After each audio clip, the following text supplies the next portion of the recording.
You know, today's actually the deadline day for employers to implement the new IRS tax withholding tables and the payroll tax cut that we talked so much about towards the end of last year. The new legislation, which was signed into law in December, provides a 2 percentage point payroll tax cut for employees. And Rob Basso's with us, founder of BassoandBusiness.com, president of Advantage Payroll Services in New York as well. So today's the day. It's got to be implemented by businesses today. What do people need to know about it? Well, the most important thing is they're getting a raise. They're getting a raise courtesy of the federal government.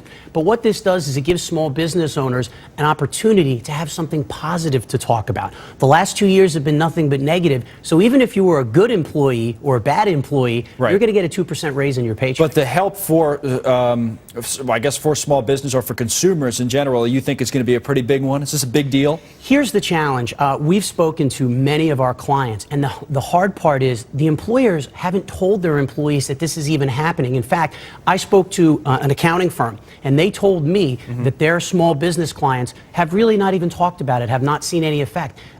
It's supposed to add almost $1 trillion to the debt, so that money supposedly is going to be back in the economy. You don't think people are going to feel it? I think people are going to feel it. But think about it. If you're an average wage earner, it might mean $15 or $20 extra a week. Nowadays, unfortunately, that $15, $20 is not going to go very far.